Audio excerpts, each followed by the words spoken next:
the connection that you are able to establish with whatever it is you're encountering is really important, because some people think that most things are not something to pay attention to, but most things actually are to pay attention to.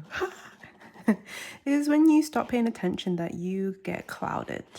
You get clouded and you're unable to see past it because you think all these things that are actually not important are important, and it's really hard for you to focus on what actually is important and how to connect to them because you think you're detached.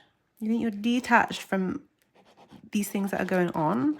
But if you keep in mind what is happening, paying attention, you'll see that you're part of it too. Like it's all part of one big play, let's say. And it all feeds into one another. But only when you start understanding this, instead of just like, oh my god, I hate this, I hate that, I can't believe that, blah, blah, blah. That is really hard to break free from because the issue is these thoughts and the way of thinking about it rejects whatever's happening. It's like yeeting it. Screw it, I don't want it. Well, instead, let's just lead into it. Why is that thing annoyed you so much? Just such a little tiny thing, and then for some reason you're able to make it into such a big chaos. And this is like, yeah, like a black hole swirl. Like so much energy is then poured into this. Instead of trying to think, hey, what is this showing me? Oh, wait, I was really impatient with that. That's why I'm getting so frustrated with it. Instead of just rejecting it, because it's the rejection that leads us into this kind of cloud heaviness. And it's not like a light cloud, like a nice little wispy one. No. We keep adding to it. We keep adding to it with our thoughts, feelings, and how we respond to things if we're not breaking it. If we're not connecting to what is actually trying to show us. If we're always trying to deflect. It's a shield. It's a shield. I'm a Marvel hero. So what happens if we don't deflect? We have to face whatever it is, face our fears, face our ways that we've thought for so long, that we thought served us, but they don't, because it makes us so off balance. I'm trying to draw a scale here, but like if you're too deep with these heavy thoughts, what do you think it does to the scale? It makes it heavier and heavier and heavier. I can't even draw on the page because it goes so deep, and then you're in this hole, and it's really hard to see the light and to see the happiness or the fun or the lessons, to be able to at least stabilize, because you're unable to access other ways of thinking because you're so deep down in this hole, this like pit of misery. Why would you want to be there? Why would you want to be there? But this is a message to start paying attention to what the connections are and why you feel this way, because there's always going to be a reason. Of course, there's things that go on, right? As humans, we're not as say as resilient as we could be. There's like chemical imbalances and vitamins and like, I know, sunlight, all these things that we need, water, food, yada yada yada. But what is our role? What role are we playing in this heaviness? Because once you're able to be aware that these things are not just happening to you, you're also, they may be, but then you're also perpetuating them being heavy. Like you're adding to this, like, oh my God, and like just so reactive and chaotic about everything. This is not how you connect to it. Because if you're on the scale, say if you're more on this smooth sailing level, you're able to see like the balance of things, what role you play, what role other things play, and you're able to see maybe like some positives in things too. Not everything's negative, and not even the way that we even charge things. It's just like, oh, I see, I understand, and then you just move with it, you roll with it. So yeah, just connecting to what that actually is instead of just always rejecting it. I'm sure there's definitely things that I do too where I'm just have like a reaction and I'm like, wait a second, okay, let me just have a little sit down and think. I'm not gonna complain for a minute.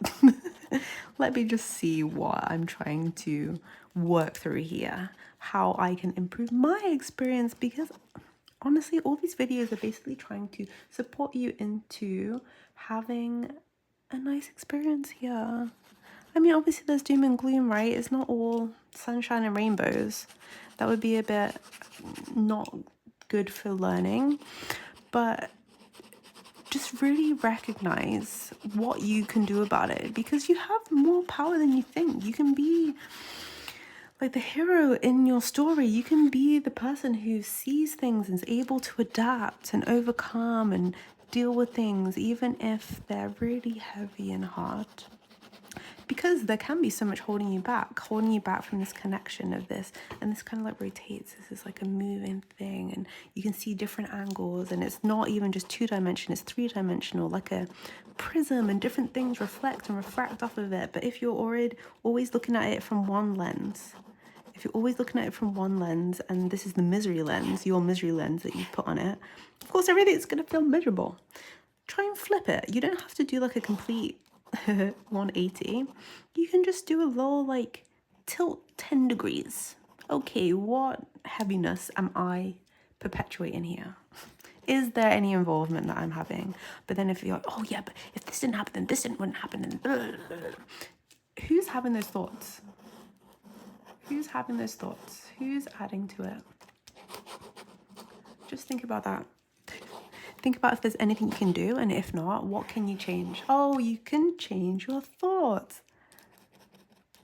Just a thought. You can try.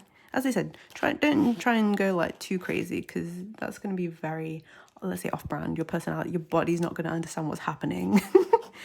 You can do it, and you can see all sides of the prism. You can see from above, below, like all the different light that refracts off. But even just 10 degrees, just a little tilt. See it from a different angle, a different point of view, and try and see what that would be, how it feels. If it feels better, if it feels worse, because maybe it can feel worse too, right? You go to a different angle that may be even more negative. But just see what you can do to get yourself out of this thought process, because things are going to happen to you in life. That's an inevitable. It's an inevitable thing that things are going to happen, but we have to learn to connect to these things, see what we can learn from them, see if there is anything we can do about how we are thinking about it that's making it worse than it actually could be.